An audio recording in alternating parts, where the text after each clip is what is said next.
ಕೊನೆಗೂ ರಜೆ ಎಲ್ಲ ಮುಗಿಸ್ಕೊಂಡು ಬೆಂಗಳೂರಿಂದ ಕೊಯಮತ್ತೂರಿಗೆ ಹೋಗೋ ಟೈಮು ಬಂದೇ ಬಿಡ್ತು. ನಿಜವಾಗ್ಲೂ ಹೋಗಕ್ಕೆ ಮನ್ಸಿರ್ಲಿಲ್ಲ, ಆದ್ರೂ ವಿಧಿ ಇಲ್ಲ, ಹೋಗ್ಲೇಬೇಕು. ಅದೇನೇ ಹೇಳಿ ನಮ್ಮೂರು ನಮ್ಗೆ ಚಂದ, ನಮ್ ಜನ, ನಮ್ ಭಾಷೆ, ಇದನ್ನೆಲ್ಲ ನಾವು ಅಲ್ಲಿಗೆ ಹೋದಾಗ ತುಂಬಾನೇ ಮಿಸ್ ಮಾಡ್ಕೋತೀವಿ. ಇಲ್ಲಿ ನಮ್ಮವರು ಅಂತ ಯಾರು ಅಷ್ಟು ಸಿಗದೇ ಇಲ್ಲ ನಮ್ಗೆ. ಆದ್ರೂ ಕೂಡ ಈ ಸಲದ ನಮ್ ರಜನ ಬೆಂಗಳೂರಲ್ಲಿ ಕಳೆದಿದ್ದು ತುಂಬಾನೇ ಖುಷಿ ಆಯ್ತು. ಮತ್ತೆ ಅದೆಷ್ಟು ಬೇಗ ಬೆಂಗಳೂರಿಗೆ ಬರ್ತೀನೋ ಅಂತ ಅನ್ನಿಸ್ತಾ ಇದೆ. ನಾವು ರಿಟರ್ನ್ ಹೋಗೋದಕ್ಕೆ ಅಂತ ಟ್ರೈನ್ ನ ಬುಕ್ ಮಾಡಿದ್ವು. ಈ ಸಲ ಪ್ಲಾಟ್ಫಾರ್ಮ್ ಹುಡ್ಕೋ ಅಷ್ಟರಲ್ಲಿ ನಮ್ಗೆ ಸಾಕಾಗೋಯ್ತು. ಕೊನೆಗೂ ನಮ್ ಟ್ರೈನು ಸಿಕ್ಕೇ ಬಿಡ್ತು.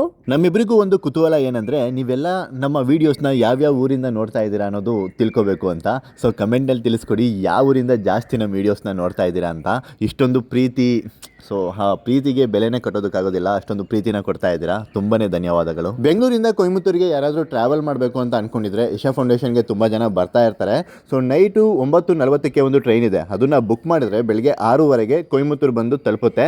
ಸ್ಲೀಪರ್ ಬುಕ್ ಮಾಡ್ಕೊಬೇಡಿ, ಆರಾಮಾಗಿ ನಿದ್ದೆ ಮಾಡ್ಕೊಂಡು ಬರ್ಬೋದು. ಜೀವನ ಒಂದು ಚದುರಂಗದಾಟದಂತೆ, ಕೆಲವೊಮ್ಮೆ ಗೆಲುವು ಚಾತುರ್ಯವಿದ್ದರೂ ಸಮಯ ಮೀರಿ ಹೋಗಿರುತ್ತದೆ. ಹಾಗಾಗಿ ಅವಕಾಶ ಸಿಕ್ಕಾಗ ಉಪಯೋಗಿಸ್ಕೊಳ್ಬೇಕು.